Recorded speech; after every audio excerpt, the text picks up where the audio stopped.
Causes of metabolic acidosis in first, that is the diabetes mellitus and diabetes ketoacidosis.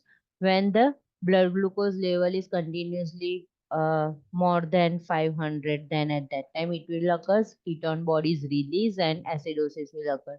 Excessive ingestion of the acetyl salicylic acid will release the hydrogen ion and which will lead to metabolic acidosis.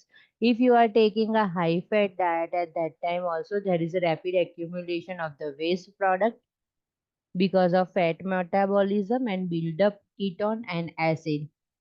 Another, that is the insufficient metabolism of the carbohydrate. At that time lactic acid will be generated.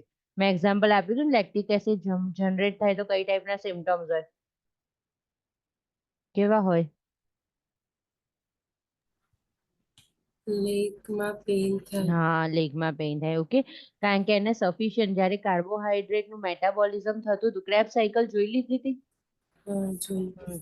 એ વખતે એને sufficient અમાઉન્ટમાં oxygen ના મળ્યું, તો oxygen ના મળ્યું તેના લીધે એ lactic એસિડમાં convert થઈ ગયું, and it will lead to acidosis.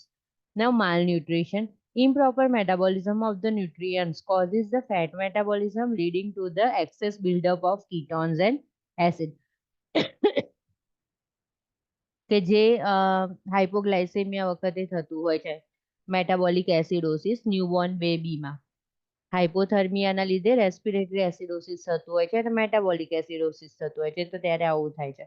નવ રીનલ ઇન્સફિશિયન્સી, એક્યુટ કિડની ઇન્જરી હોય, ક્રોનિક કિડની ડિઝીઝ હોય, બરાબર, કિડની ફેલિયર થઈ ગયું છે, યા તો એક્યુટ યા તો ક્રોનિક યા તો જીએફઆર કોઈ પણ ઇન્સફિશિયન્સીના લીધે ઓછો છે, glomerular filtration rate. So increased waste product of protein metabolism are remain, acid increase and bicarbonate is unable to maintain the acid base balance. Severe diarrhea, આપણે કદાચ ગઈકાલે આ પોઈન્ટ પણ ડિસ્કસ કરી લીધું હતું, બરાબર, કે બાયકાર્બોનેટ બેલેન્સ કરી શકતું નથી. Severe diarrhea, intestinal and pancreatic secretions are normally alkaline, therefore excessive loss of base leads to the acidosis.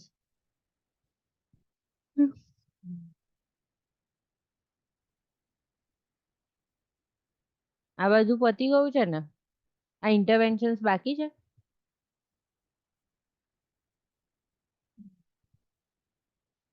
To cause base retention causes થઈ ગયું.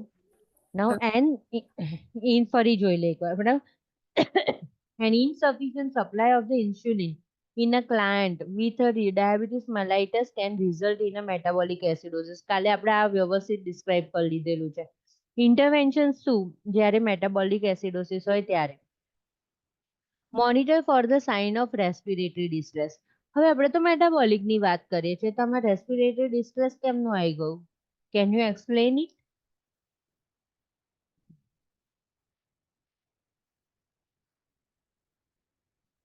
પેશન્ટને થયું છે મેટાબોલિક એસિડોસિસ, બરાબર, તો આપણે અહીંયા એવું લખેલું છે, monitor the sign of respiratory distress.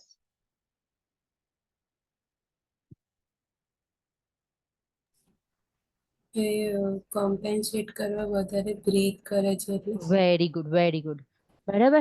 પેશન્ટને શું થઈ ગયું છે? એસિડોસિસ. ભલે એ મેટાબોલિક છે તો મેટાબોલિક, ઓકે. તો હવે એસિડોસિસના લીધે એને શું જનરેટ થવા લાગ્યું? Carbonic acid.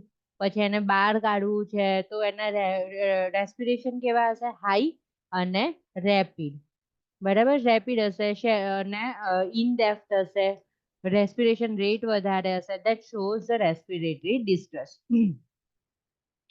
Monitor the intake and output that assist with the fluid and electrolyte replacement as prescribed. Okay, if there is a fluid electrolyte imbalance, okay, glucose imbalance, then at that time replacement is important.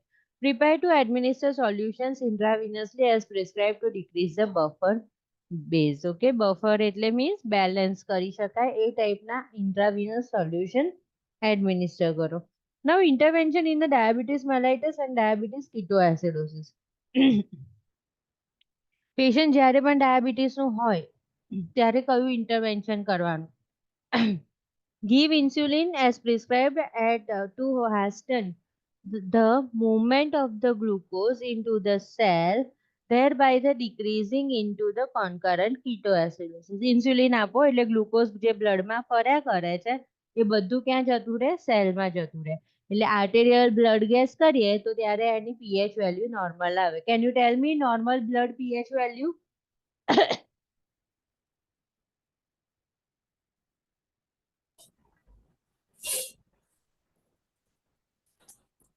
7 to 14. યાર આ તો યાદ રાખવું જ પડશે. આની ઉપર તો તમે આન્સર નક્કી કરશો. પોઈન્ટ સાથેનું આખું યાદ રાખો. 7.35 to 0.45. 10 પોઈન્ટ્સ નો જ ગેપ પડે છે. ઓકે, 35 to 45 વાળો ગેપ પડે છે, પોઈન્ટ વાળો.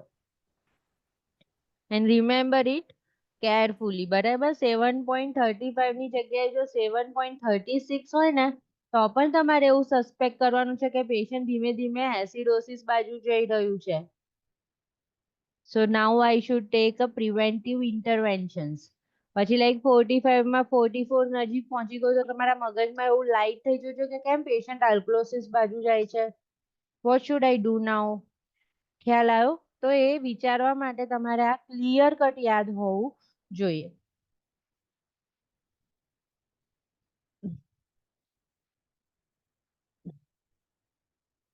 Interventions in a diabetes mellitus and diabetes ketoacidosis: give a insulin as prescribed. When the glucose is being properly metabolized, the body will stop converting fat to the glucose. હવે બોડીને enough આપણને બહારથી glucose મળી જ જાય છે, carbohydrate મળી જ જાય છે, તો એનું ફેટનું મેટાબોલિઝમ કરવાની જરૂર નથી. ખ્યાલ આવ્યો ને? બોડીમાં શું થાય, આપણે જમીએ બરાબર, બધું ખાઈએ ત્યારે આપણું બધું મેટાબોલાઇઝ થઈને સ્ટોર થાય.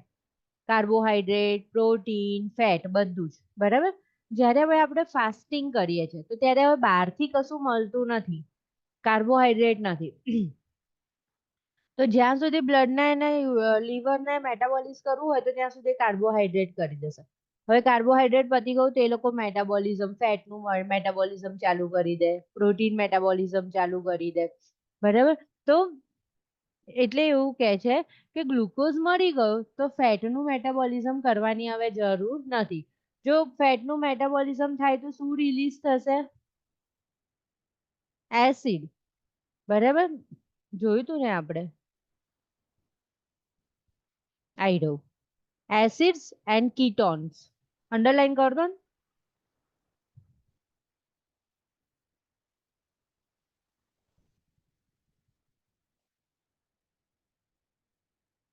ગ્લુકોઝ વધારે હશે ત્યારે પણ શું થાય છે? કીટોન્સ છૂટું પડે છે.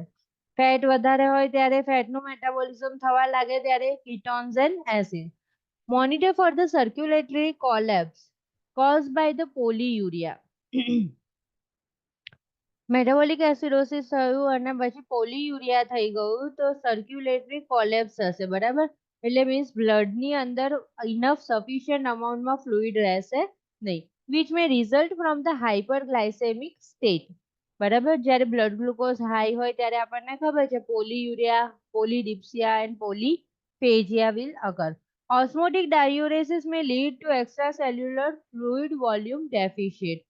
ઓસ્મોટિક ડાયુરેસિસ થશે એના લીધે એક્સ્ટ્રા સેલ્યુલર એટલે જે થર્ડ સ્પેસ હતી ને બે સેલની વચ્ચે વાળી જગ્યા, ત્યાં પણ ફ્લુઇડ વોલ્યુમ ડેફિશિટ થશે. If diabetic ketoacidosis is present, establish IV access and prepare to administer fluid volume resuscitation. Monitor electrolyte, glucose level and urine output. Monitor the client experiencing the severe diarrhea for a manifestation of the metabolic acidosis. બરાબર, શું કહે છે? ક્લાયન્ટને જ્યારે severe metabolic acidosis હોય ને ત્યારે શું થશે? સિવિયર ડાયરિયા થશે. ખ્યાલ આવ્યો ને? અને મેં તમને કદાચ એવું ધ્યાન હોય ને તો મેં તમને એવું સમજાવ્યું હતું કે ડાયરિયામાં કેવું ફ્લુઇડ નહીં આપવાનું, કેવું લીંબુ શરબત નહીં આપવાનું. સુગર ને સોલ્ટ વધારે હોય એવું નહીં. હા બરાબર, હાઈ કોન્સન્ટ્રેટેડ. બરાબર, એવું નથી આપવાનું. અને એવું આપીએ આપણે એટલે શું થશે? એને ગ્લુકોઝ વધારે જતું રહ્યું. ગ્લુકોઝ વધારે જતું રહ્યું તો આપણે શું થશે? હાઇપરગ્લાયસેમિક થોડું થશે ને, પેશન્ટમાં ગ્લુકોઝ બ્લડમાં વધી ગયું, and which will again lead metabolic acidosis. બરાબર? ડાયરિયાથી તો મેટાબોલિક એસિડોસિસ થાય છે જ, અને હવે આપણે આવું ફ્લુઇડ આપીએ છીએ એનાથી પણ શું થશે? Metabolic acidosis. એટલે ઓઆરએસ કેવું હોય? ફિક્કું. ખ્યાલ આવ્યો ને? માઇલ્ડ આઇસોટોનિક સોલ્યુશન છે ઓઆરએસ છે. Okay, now interventions in the kidney disease. હવે જો કિડની ડિઝીઝ હોય ત્યારે આપણે કયા કયા ઇન્ટરવેન્શન્સ લઈ શકીએ? કારણ કે આમાં તો શું આપ્યું? ખાલી ફ્લુઇડ રિપ્લેસમેન્ટ કરવાનું કહ્યું. ખ્યાલ આવે ને કે આઇસોટોનિક સોલ્યુશન્સ રિપ્લેસ કરવાનું છે. કારણ કે આમાં શું છે? સિવિયર ડાયરિયા છે, મેટાબોલિક એસિડોસિસ છે, એટલે બેઝને નથી કરવાનું, પણ એસિડને ડાયલ્યુટ કરવા આપણે ફ્લુઇડ આપીએ છીએ. ઓકે, અને ડાયરિયામાં ડિહાઇડ્રેશન ના થઈ જાય એ પણ પ્રિવેન્ટ થશે. હવે પેશન્ટને તો કિડની ડિઝીઝ છે તો વધારે ફ્લુઇડ આપી ના શકીએ, સીકેડી ને એવું છે ત્યારે, તો શું કરાય? Dialysis may be necessary to remove the protein and waste product, thereby lessening the acidotic state. If we are removing blood, urine, nitrogen, okay, waste product અને પ્રોટીન, આ બધું આપણે પ્રોટીન એટલે નાઇટ્રોજન એન આવી જાય છે પ્રોટીનની અંદર, તો એ બધું બહાર નીકાળી દઈશું તો ઓટોમેટિકલી શું થશે? એસિડોટિક ફેઝ છે એ થોડું રિલીવ થશે. A diet low in protein and high in calorie decreases the amount of protein waste product. Nitrogenous waste છે બ્લડ, યુરિન, નાઇટ્રોજન, તો એ આપણે ઓછું કરી શકીએ છીએ જો લો પ્રોટીન ડાયટ આપીએ તો, which in turn lesson the acidosis. બરાબર? કિડનીના પેશન્ટમાં હાઈ પ્રોટીન આપવાનું નહીં. Okay, high calorie. ઓકે, નાઉ મેટાબોલિક આલ્કલોસિસ. આલ્કલોસિસમાં પીએચ કઈ બાજુ મૂવ કરશે?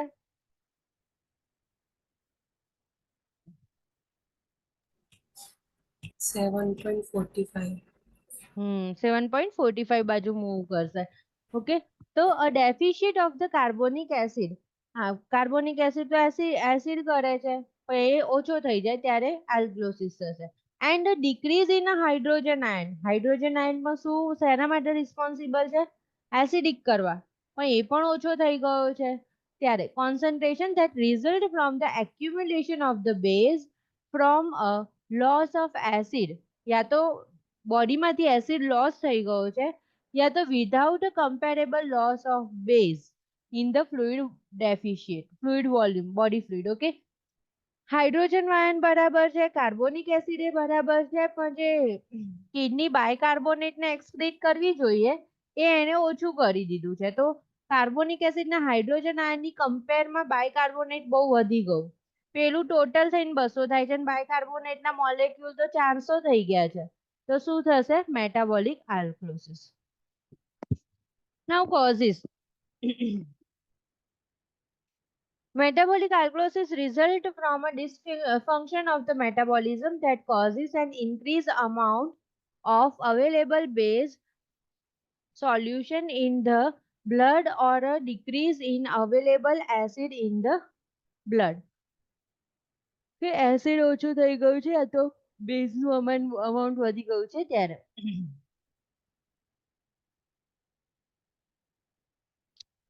આલ્કલોસિસના સાઇન સિમ્પટમ અને 9.4 માં કોઝિસ આવી રહ્યો.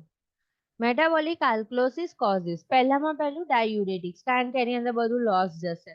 The loss of hydrogen ion and chloride from the diuresis causes a compensatory increase in the amount of bicarbonate in the blood. બરાબર? Hydrogen loss થઈ ગયો તો બાયકાર્બોનેટ વધી ગયો. Excessive vomiting or gastrointestinal suctioning leads to an excessive loss of hydrochloric acid. Underline કરી દો, આના question પૂછાયા છે. વોમિટિંગ અને જીઆઈ સક્શન, એનજી સક્શન એવું લખેલું પણ હોય. કઈ રીતે યાદ રાખશો? સ્ટમકમાં HCl છે તો એ શું છે? એસિડ છે, હાઇડ્રોક્લોરિક એસિડ. બરાબર? વોમિટ કરીએ તો શું થશે? ખાટી વોમિટ થાય છે ને, બહાર આવશે. બરાબર? એસિડ બધા, તો શું થશે? એના લીધે બોડીની અંદર એસિડ ઓછું થઈ ગયું, હાઇડ્રોજન ઓછા થઈ ગયા, તો તો બોડી શેમાં જતું રહ્યું? આલ્કલોસિસમાં. ખ્યાલ આવ્યો? જેમ તમે આના ક્વેશ્ચન આન્સર્સ ની પ્રેક્ટિસ કરશો ને એમ તમારે આટલું લાંબુ પેથોફિઝિયોલોજી વિચારવાનું એક સેકન્ડમાં વિચાર આવી જશે. ખ્યાલ આવ્યો ને? અત્યારે હું ઇલાબોરેટ કરું છું એટલે થોડુંક એમ લાગે આના લીધે પછી તો લાઇટ જ થઈ જાય કે ડાયરિયા, એસિડોસિસ, વોમિટિંગ, આલ્કલોસિસ જ હોય કારણ કે વોમિટ વધુ બહાર છે. બરાબર?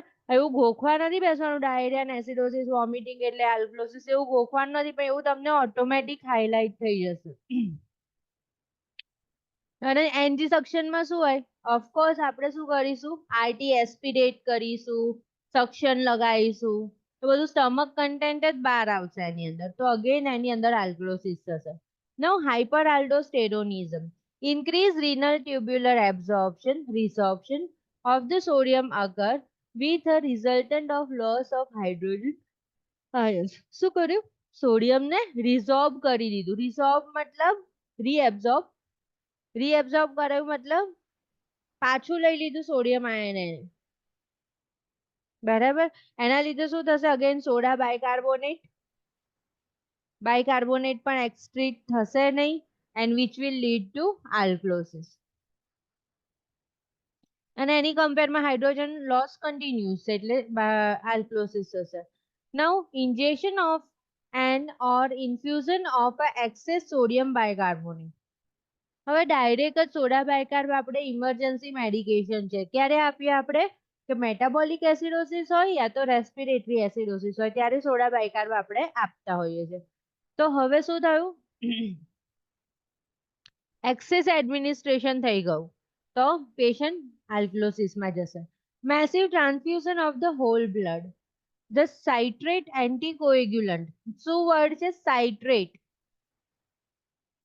બરાબર? ખાટું અને થોડુંક બાયકાર્બોનેટ વાળું, HCO3 વાળું એવા anticoagulant used for the storage of the blood is metabolized to bicarbonate. બરાબર? પ્રિઝર્વેટિવ નાખીએ ને એમાંથી બાયકાર્બોનેટ છૂટું પડે એવું. વિનેગાર જેવું હોય એમાંથી બાયકાર્બોનેટ છૂટું પડે. ઓકે, તો સાઇટ્રેટ જે આપણે પ્રિઝર્વેશન માટે રાખેલા હોય સ્ટોરેજ ઓફ ધ બ્લડ માટે, બરાબર, અને એમાંથી બાયકાર્બોનેટ એક્સેસ છૂટું પડે ત્યારે.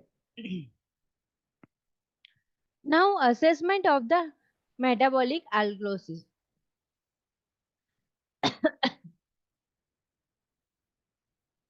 જો અહીંયા સરસ બ્રેકેટમાં લખ્યું છે મેટાબોલિક આલ્કલોસિસમાં શું થાય? પીએચ પણ વધે.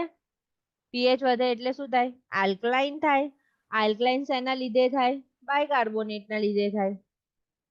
બરાબર? એટલે બાયકાર્બોનેટ નું શું થવાનું છે? ઇન્ક્રીઝ જ થવાનું છે.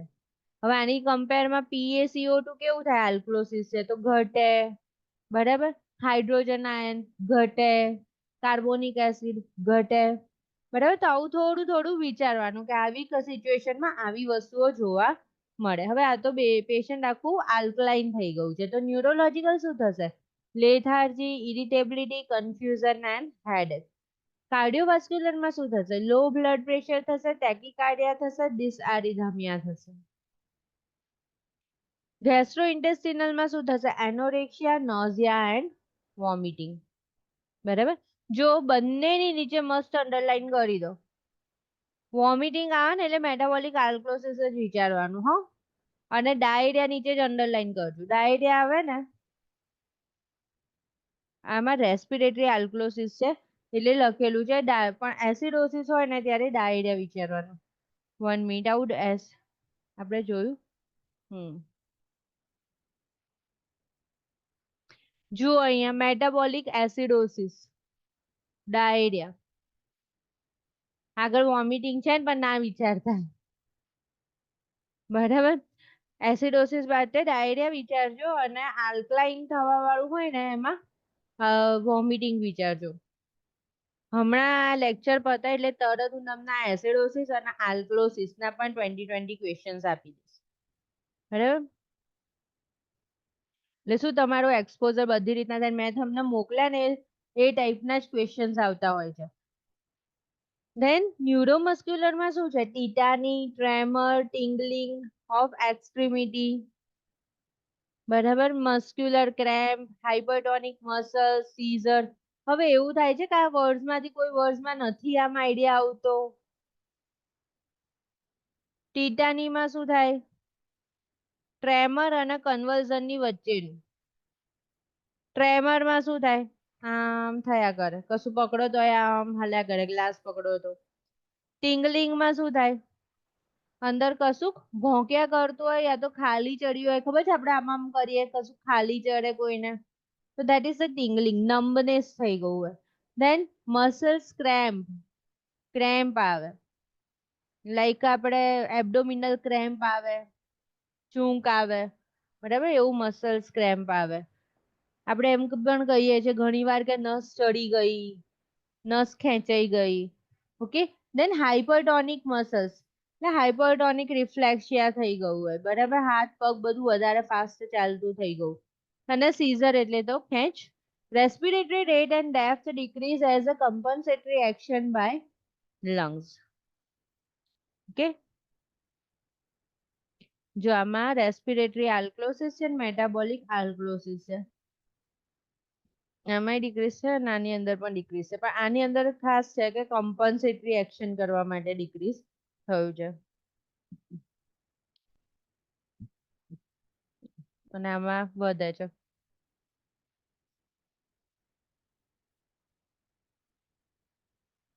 ઓકે.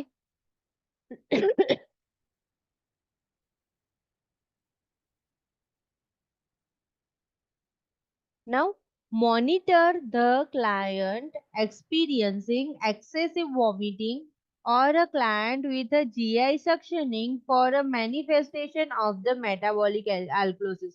આને ખાસ બ્રેકેટ કરી દો, જે મેં તમને કહ્યું એમ. ભલે પેલામાં એસિડોસિસમાં વોમિટિંગ લખી કાઢેલું છે, પણ એવું વિચારીને એસિડોસિસ ક્યારેય ક્લિક કરવું નહીં. Only go for a alkalosis when you observe vomiting and GI suction, NG suction, બરાબર. આપણે બોડી, એ લોકો તો એવું કહે છે, આપણે અહીંયા શું કરીએ છીએ, આ રાઈસ ટ્યુબ એસ્પિરેશન કરીએ ને તો 5 ml 2 ml અને એને કિડની ટ્રેમાં ડિસ્કાર્ડ કર્યા કરતા હોઈએ છે. તો ત્યાં એવું નથી, ત્યાં આગળ કાઢી કાઢીને જોઈ લેવાનું કેટલા ml છે અને પાછું અંદર નાખી દેવાનું.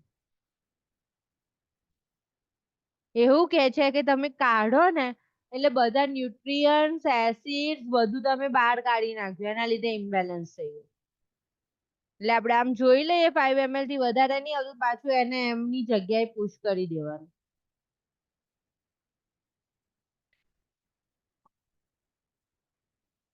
Now normal arterial blood gas values, આને ખાસ યાદ રાખવાનું છે, જરૂર જ નહીં પડે, ક્વેશ્ચન આન્સર્સ કરતા કરતા યાદ રહી જશે.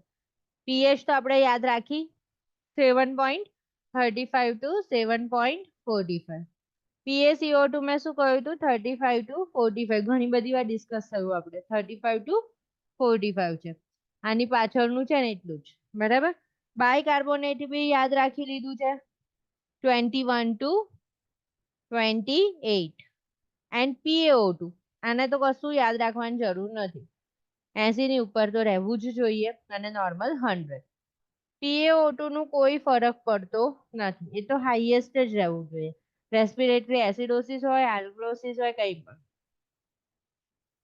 અને વેઇન છે, આર્ટેરિયલ બ્લડ ગેસની આવી વેલ્યુ છે અને વેઇન હોય ને ત્યારે 7.31 7.41. PVO2, વેઇનની અંદર ઓક્સિજન તો 40 to 50 mm of Hg, but not so important. Now intervention. Monitor the sign of respiratory distress. Prepare to administer medication and intravenous fluid as prescribed to promote the kidney excretion of the bicarbonate. Prepare to replace potassium as prescribed. બરાબર, potassium replace કરવાનું. Now arterial blood gas. Collection of an arterial blood gas specimen, હવે છે ને એ શીખવાડે છે કે તમે કઈ રીતે એબીજી કલેક્ટ કરશો, બરાબર, બ્લડ સેમ્પલ કઈ રીતે કલેક્ટ કરીશું. Obtain vital science.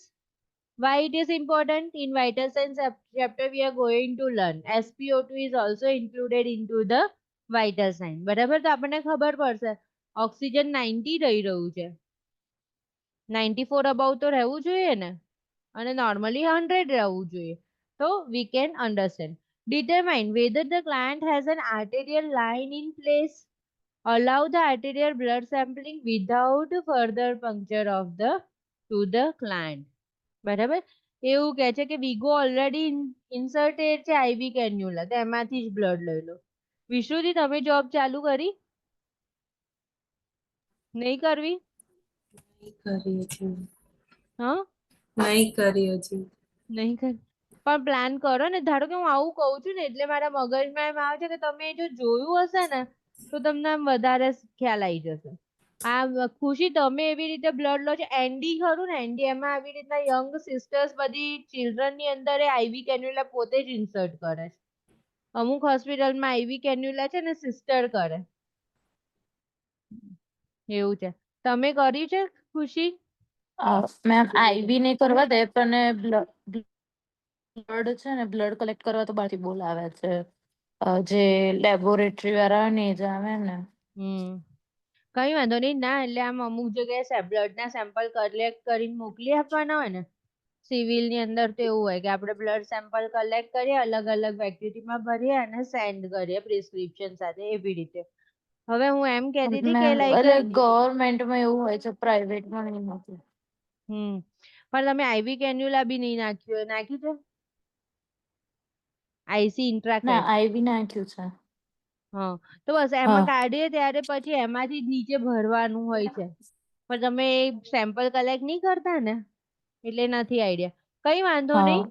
જો તમને ખ્યાલ આવી ગયો ને ઇન શોર્ટ કે જ્યાંથી વિગો નાખેલી છે ત્યાંથી બ્લડ લેવાનું એવો ટ્રાય કરવાનું કહે છે. ધ એલિન ટેસ્ટ એ તમે લખી રાખો અને જોજો. Is performed two determine the presence of a collateral circulation. Note that in most facilities the ABG blood draw is performed by the respiratory therapist. બરાબર. રેસ્પિરેટરી થેરાપિસ્ટ જોડેથી એબીજી કરે છે.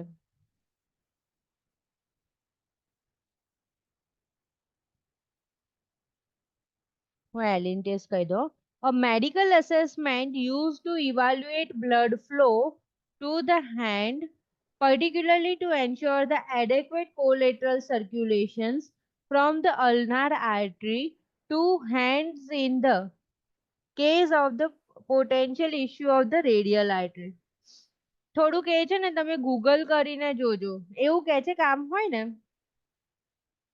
તો આ સાઈડ નું જ દબાવવાનું, દબાઈ જ દેવાનું અને આ બાજુની જે આર્ટરી કરી ને એનાથી આ બધું લાલ રહ્યું બરાબર એ જોઈએ છે. ધારો કે હું અહીંયા દબાઈ દઈશ એકદમ તો પછી ધીમે રહીને ફીક્કું થવા લાગશે અને પછી આ બાજુનું દબાઈ દેવાનું અને પછી હું જોઈશ કે આ બાજુની આર્ટરીથી લાલ થયું બરાબર. With the thumbs only we are going to press. It's often performed before procedure that might involve puncturing, manipulating radial artery like drawing a arterial blood gas sample. Not so important but just go through.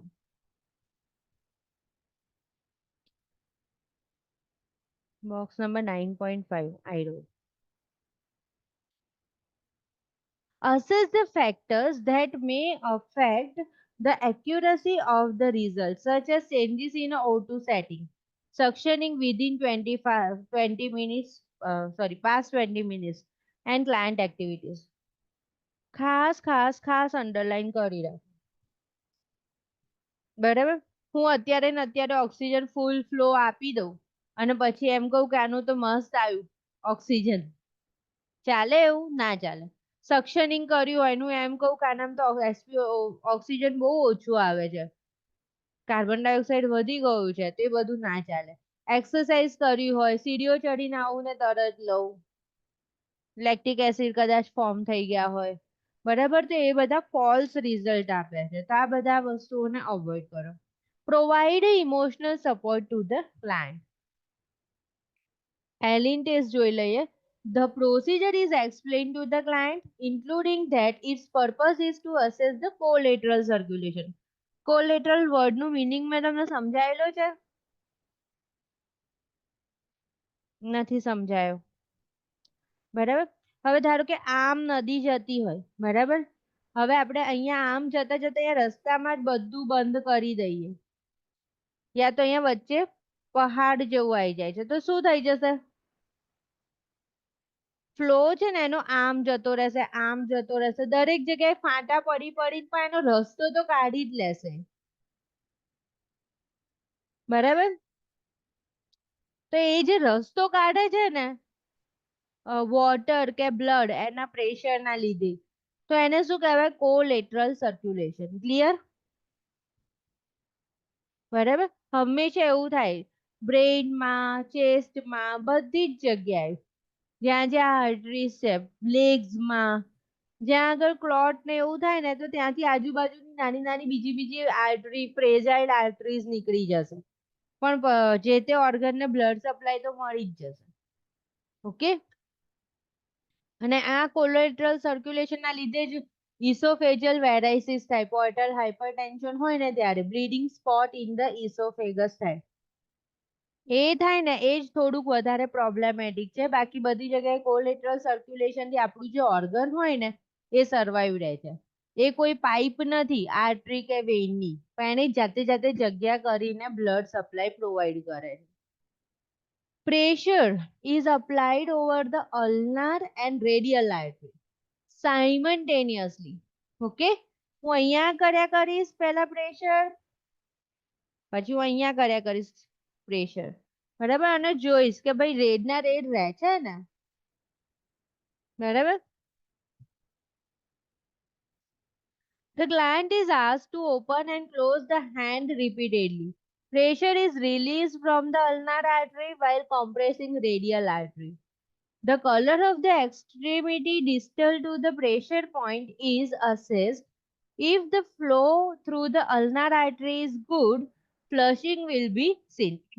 થાય છે ને એકદમ લાલ લાલ થઈ ગયું હોય, અહીંયા બધા લાલ લાલ થઈ જાય, આપણે દબાઈએ તો પણ એવું થાય. ઓકે, તો flushing will be seen immediately.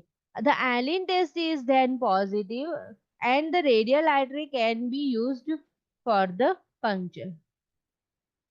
એવું કહે છે કે આ જો સારો ટેસ્ટ આવે કે અલ્નાર આર્ટરી થી બ્લડ સપ્લાય સરસ મળે છે, તો રેડિયલ આર્ટરીનો યુઝ કરીને પંચર કરીને એમાંથી આપણે બ્લડ લઈ શકીએ.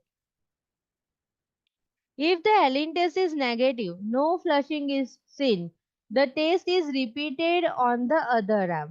If the both arm give a negative result, another artery is selected for the puncture. બરાબર? Now, sixth, assess with the specimen draw.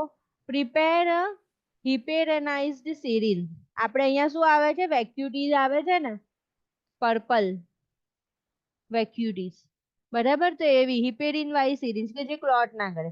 If not already pre-packed, after obtaining the specimen, prevent any air from entering in the syringe because air can cause a blood gas analysis alteration. થાય ને એવું, air અંદર આવી જાય તો શું થશે? Oxygen level વધી જશે બહાર નીકળ્યા પછી બ્લડનું. બરાબર? એટલે શું કરે છે આપણે ખબર છે? સિરિંજમાં ને નીડલમાં આવ્યું ને બ્લડ, તો એ નીડલ હોય ને એને જ અંદર પ્રિક કરીએ છીએ, એ રબર વાળું હોય ને એમાં, અને એની અંદર ડ્રો કરીએ છીએ. બરાબર?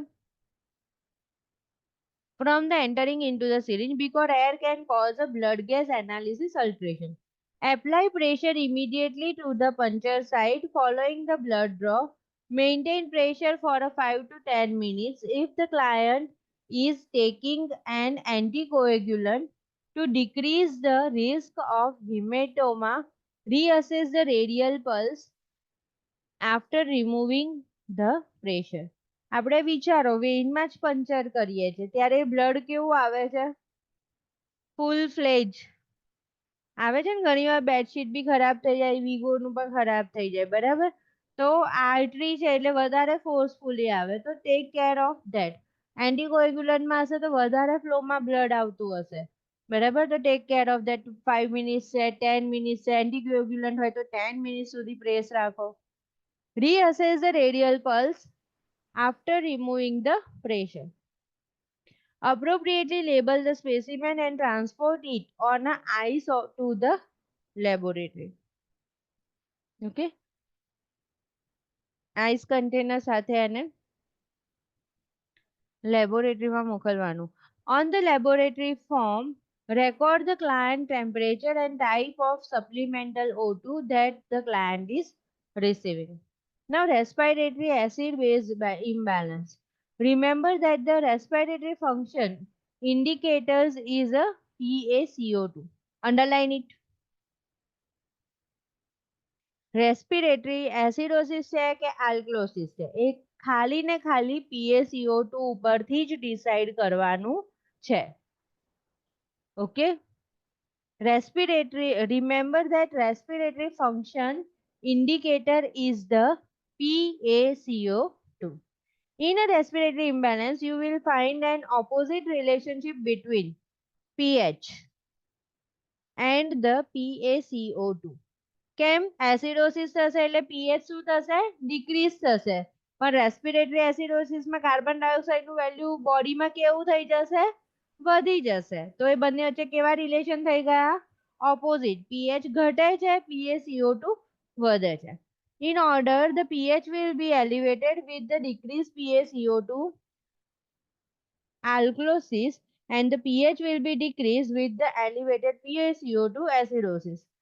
ક્યારની બોલું છે સમજ પડી ગઈ ને પીએચ ઘટી ગઈ PaCO2 વધી ગયું શું કહેવાય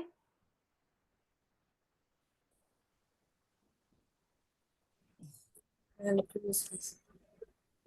પીએચ ઘટી ગઈ અને PaCO2 વધી ગયું શું કહેવાય Acidosis. એસિડોસિસ. પીએચ વધી ગઈ તો શું કહેવાશે ખુશી મેમ પીએચ વધી જાય તો આલ્કલોસિસ ને પીએચ ઓછું એસિડોસિસ નહીં. હા બરાબર છે. તો હું એમ ચલો હું ફરી પૂછું બંનેને ધ્યાન અહીંયા જોઈએ હા નામ દઈને પૂછું છું પીએચ વધી ગઈ અને PaCO2 ઘટી ગયું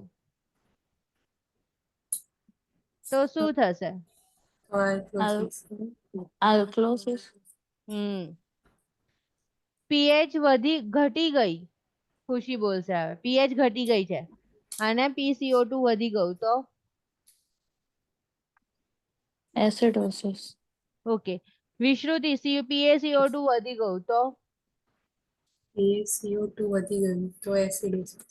રેસ્પિરેટરી એસિડોસિસ. ઓકે ખુશી PaCO2 ઘટી ગયું તો આલ્કલોસિસ. આલ્કલોસિસ બરાબર રેસ્પિરેટરી આલ્કલોસિસ. હા રેસ્પિરેટરી આલ્કલોસિસ. કોઈ ડાઉટ છે હવે બંનેમાં છેલ્લું આ જે સ્ટેટમેન્ટ છે ને એમાં એવું જ સમજાવે છે pH will be elevated PaCO2 ઘટી ગયું છે તો આલ્કલોસિસ pH will be decreased and PaCO2 વધી ગયું છે તો acidosis. Look at the pH and PaCO2 to determine whether the condition is respiratory problem. એટલે એવું કહે છે કે મેટાબોલિક pH તો આપણને ખબર પડી ગઈ એસિડોસિસ બતાવે છે કે આલ્કલોસિસ બતાવે તો સેકન્ડ સ્ટેપ આપણું હંમેશા બાયકાર્બોનેટ નહીં PaCO2 હોવું જોઈએ. મારું ધ્યાન હવે પીએચ તો ડિસાઈડ કરી લીધું મેં એસિડોસિસ છે યા તો આલ્કલોસિસ છે પેશન્ટને તો હવે હું બીજું કયું પેરામીટર જોઉં તો CO2 ઉપર જ જવાનું ક્લિયર સેકન્ડ પેરામીટર આપણું Look at the pH and the PaCO2 to determine whether the condition is respiratory problem. Respiratory acidosis, pH decrease, PaCO2 વધી ગયું. Respiratory alkalosis, pH elevate, PaCO2 ઘટી ગયું. Second છે metabolic acid base imbalance. Remember that metabolic function indicator is the bicarbonate. મેટાબોલિકમાં શું જોવાનું છે hydrogen નથી જોવાનું બાયકાર્બોનેટ જોવાનું છે પહેલામાં આપણે CO2 મીન્સ એ છે એસિડ જોવા માટેનું પણ આમાં બાયકાર્બોનેટ જોવાનું છે મેટાબોલિકની અંદર રેસ્પિરેટરીમાં CO2 મેટાબોલિકમાં બાયકાર્બોનેટ જ જોવાનું. In a metabolic imbalance there is a corresponding relationship between pH and bicarbonate. ચલો આમાં હું એમને પૂછું pH વધી ગઈ તો શું? વિશ્રુતિ? alkalosis, પીએચ ઘટી ગઈ ખુશી તો શું? એસિડોસિસ. ખુશી પીએચ પણ વધી ગઈ અને બાયકાર્બોનેટ પણ વધી ગયું તો શું થશે? પીએચ વધી ગયું અને બાયકાર્બોનેટ વધી ગયું. હા, આલ્કલોસિસ. મેટાબોલિક આલ્કલોસિસ. પીએચ વધી ગયું અને કાર્બન ડાયોક્સાઇડ ઘટી ગયું તો શું થશે વિશ્રુતિ? respiratory alkalosis, okay. ખુશી પીએચ ઘટી ગયું અને બાયકાર્બોનેટ ઘટી ગયું તો શું થશે?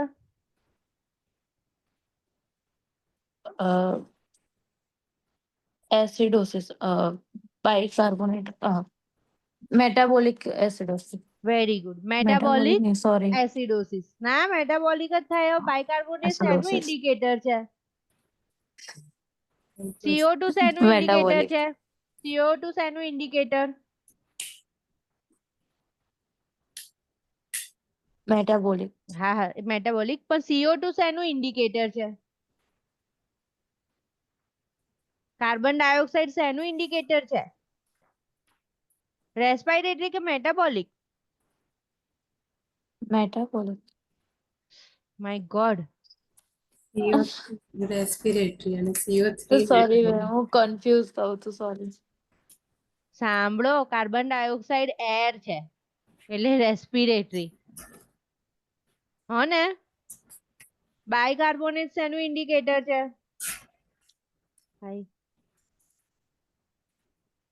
Bicarbonate metabolic. હા, જો અહીંયા બી ની અંદર ફર્સ્ટ પોઈન્ટ જુઓ, respiratory function indicator is PaCO2. હવે આમાં બી હશે જ. જો મેં અંડરલાઈન કર દો. Metabolic function indicator is bicarbonate. Clear? ફરી એકવાર એક્સરસાઇઝ કરી લઈએ. પીએચ ઘટી ગઈ ખુશી તો શું થશે? Only pH. પીએચ એકલું તો એસિડોસિસ. ખુશી ને જ. પીએચ વધી ગયું તો? આલ્કલોસિસ. પીએચ ઘટી ગઈ, CO2 વધી ગયું તો? Respiratory alkalosis. Respiratory acidosis. એમને બ્લફ નહીં કરવાનું આલ્કલોસિસ કે એસિડોસિસ. પછી વિચારવાનું પીએચ નું શું કહ્યું મેડમ? એ ઘટી ગયું તો પછી હું વિચારીશ એસિડોસિસ. પછી એમ કહેવાનું CO2 વધી ગયું તો કાર્બન ડાયોક્સાઇડ ઓફકોર્સ વધી જાય તો એસિડોસિસ જ થાય. એવી રીતે વન બાય વન. એટલે હું કહું છું તમે સ્ટેપ્સ જુઓ, નહીં તો ક્વેશ્ચનમાં ગોથા જ મારશો. પહેલું સ્ટેપ તમારું પીએચ જોઈને ડિસાઈડ કરવાનું છે. મને ખબર પડી કે હવે આવડી ગયું 7.35 7.45. પહેલું સ્ટેપ કયું તમારું? પીએચ જોઈને એસિડોસિસ છે કે આલ્કલોસિસ છે. સેકન્ડ સ્ટેપ છે તમારું CO2 જોઈને ડિસાઈડ કરવાનું છે વેધર ઇટ ઇઝ રેસ્પિરેટરી કેમ રેસ્પિરેટરી નથી. CO2 નોર્મલ છે તો રેસ્પિરેટરીમાં જવું નથી. હવે પછી થર્ડ સ્ટેજ આવે છે કે જેમાં તમે બાયકાર્બોનેટ રિગાર્ડિંગ થિંક કરશો. સમજણ પડી ગઈ? 21 to 28 ને બાયકાર્બોનેટની નોર્મલ વેલ્યુ વિચારશે. ઓકે, હવે મને એમ કહો કે પીએચ વધી ગઈ અને બાયકાર્બોનેટ વધી ગયું તો? મેટાબોલિક આલ્કલોસિસ. હા. પીએચ ઘટી ગયું અને CO2 વધી ગયું તો? Respiratory acidosis. પીએચ ઘટી ગયું, બાયકાર્બોનેટ ઘટી ગયું તો? મેટાબોલિક. પીએચ ઘટી ગયું. હા. એસિડોસિસ. વિશ્વજી તમને કરાવું પ્રેક્ટિસ કે આવડી ગયું? આવડી ગયું. આવડી ગયું. હા. ઓકે, હવે કઈ ડાઉટ છે?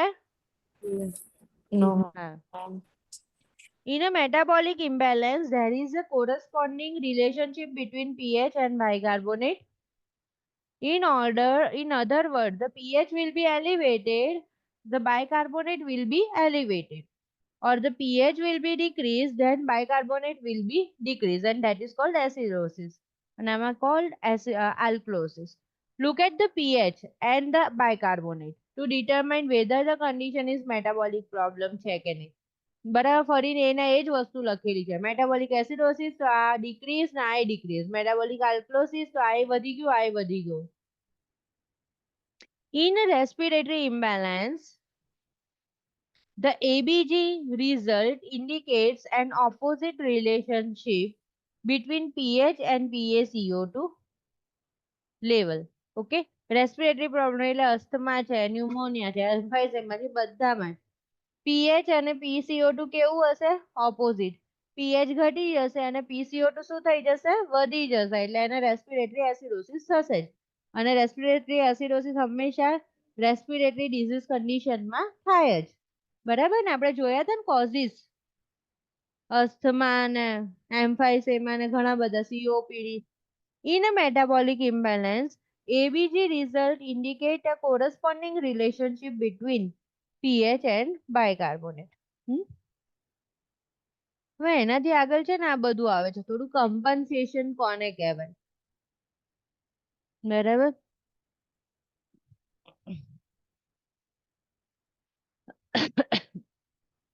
હવે આમાં જો નીચે લખ્યું છે બોક્સમાં, શાંતિથી તમારે જોવાનું ઘરે અને વિચારવાનું. C means compensated, PC means partially compensated and U means uncompensated. હમણાં આપણે જે લર્ન કર્યું અને પ્રેક્ટિસ કર્યું ને એ બધું કેવું હતું? અનકમ્પન્સેટેડ. બરાબર, અનકમ્પન્સેટેડ હતું એ બધું.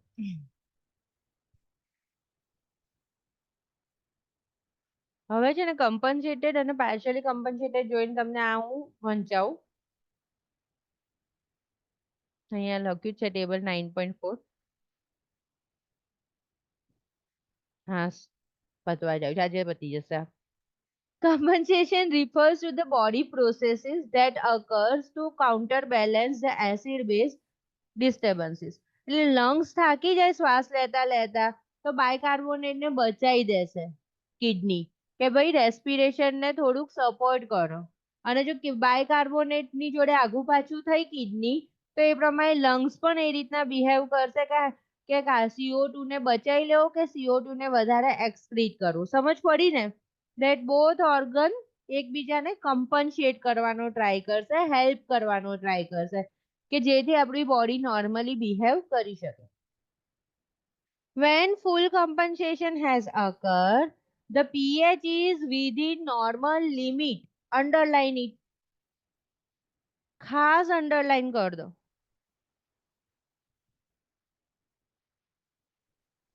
જેવો ક્વેશ્ચન આવે, pH તમારી 7.36 છે યા તો 7.44 છે, એકદમ મિડલમાં નહીં પણ આવી મિડલમાં આવી ગઈ છે, but it is in normal range. તો તમારે શું સમજવાનું? કમ્પન્સેશન થઈ ગયું છે. પાર્શિયલી પણ નહીં, કમ્પન્સેશન થઈ ગયેલું છે, કારણ કે એસિડોસિસ બેઝ બંને નિયરર આવી ગયું છે. એ લાઈનને ખાસ યાદ રાખવાની, જેટલી વાર ક્વેશ્ચન આન્સર જુઓ એટલી વાર. Steps for analysing ABG result in 9.6. બહુ સરસ આપેલું છે આ. આનાથી તમને એકદમ ઇઝીલી ક્વેશ્ચનના આન્સર્સ ગેસ કરતા ફાવશે. આપણે આ જ જોઈએ હવે. If you can remember and the following pyramid points and pyramid steps, you will able to analyze any ABG report. આપણે જાતે આપણે એનાલાઇઝ કરી શકીએ. ચલો હવે જોવાનું. પહેલા, in acidosis pH decrease, alkalosis pH elevated, respiratory function indicated by PaCO2, metabolic function indicated by bicarbonate HCO3. આ વસ્તુ તો મેં તમને બાય હાર્ટ કરાવી દીધી છે. બરાબર, આ ખબર પડી ગઈ છે. હવે જો પહેલું step, look at the ABG result. Look at for the pH. જે મેં તમને કહ્યું, મારું કામ પહેલા pH જોવાનું. Is the pH elevated or decreased? એ જોઈશું. એલિવેટેડ છે તો આલ્કલોસિસ, ડિક્રીઝ છે તો એસિડોસિસ. સિમ્પલ. તો હું પહેલા એ ડિસાઈડ કરીશ, પછી બીજું સ્ટેપ હું વિચારીશ કે આ રેસ્પિરેટરી છે કે મેટાબોલિક છે, તો હું પહેલા રેસ્પિરેટરી પર જઈશ. મેં તમને એ પણ સમજાવી દીધું છે. Look at the PaCO2. Is the PaCO2 elevated or decreased? If the PaCO2 reflect an opposite relationship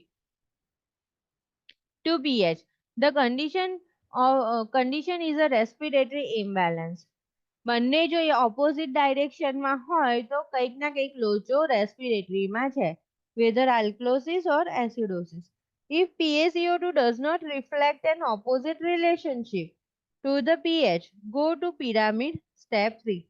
હવે pH તો ડિક્રીઝ થઈ ગયેલી છે, પણ PCO2 તો 35 to 45 ની વચ્ચે જ રહી ગયું, રેસ્પિરેટરીમાં તો કઈ અસર નથી. તો હવે મારે જોવાનું છે કે બાયકાર્બોનેટ યા તો ઘટી ગયો છે pH ની જોડે જોડે. તો look at the bicarbonate. Does the bicarbonate reflect the corresponding relationship with the pH? If it is does, the condition is the metabolic imbalance.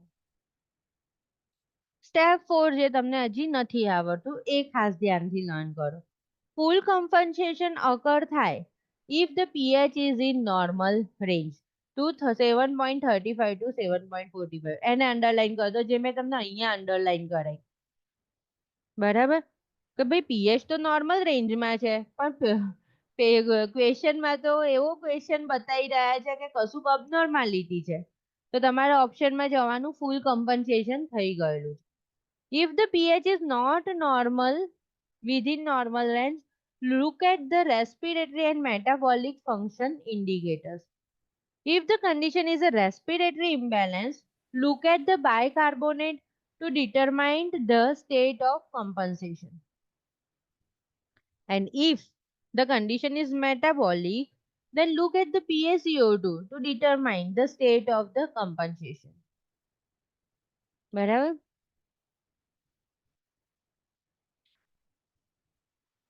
હવે આપણે છે ને પહેલા આન્સર જોઈએ કોઈનામાં.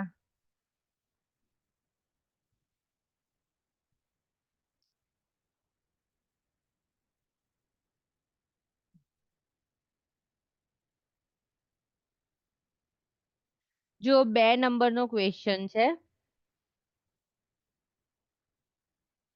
2 આન્સર છે.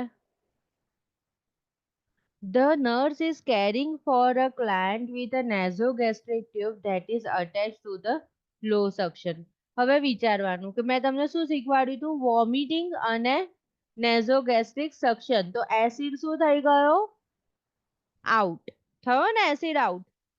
The nurse monitors the client for manifestation of which disorder?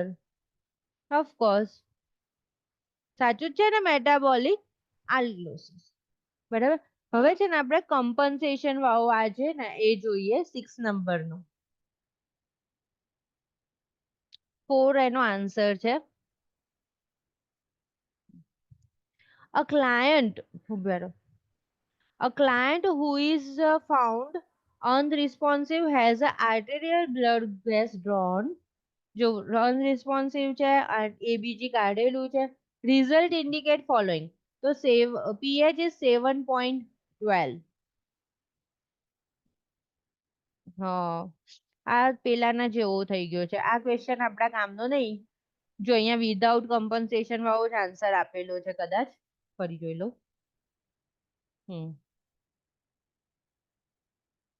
Without compensation છે. કેમ? કારણ કે પીએચ તો નોર્મલ લિમિટમાં છે નહીં, 7.35 થી 45 ની વચ્ચે છે ના. તો પછી હવે શું થયું, પીએચ ઘટી ગઈ. હવે CO2 તો બતાવતા નથી, તો મારે કશું ચેક કરવાનું રહેતું નથી. સીધા જાઓ બાયકાર્બોનેટ પર. તો બાયકાર્બોનેટમાં શું છે, 21 to 28, તો 22 છે. ઓકે, પણ જો 22 છે, 21 ની એક જ પોઈન્ટ નીચે. The nurse interprets the result as indicating which condition? Respiratory acidosis without a compensation. મને સમજાવશો?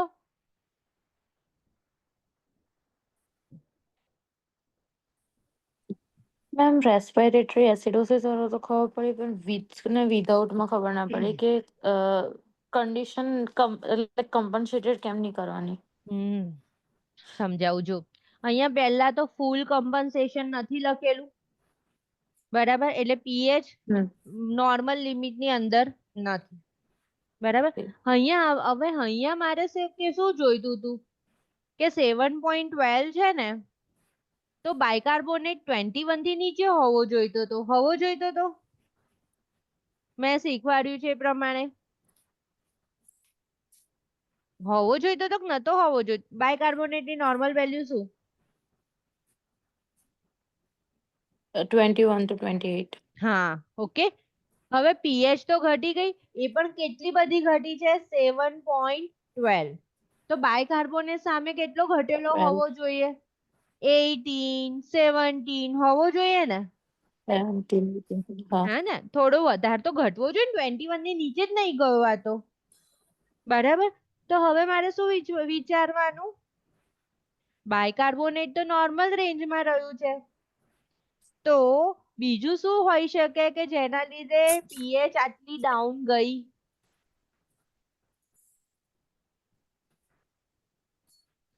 Okay.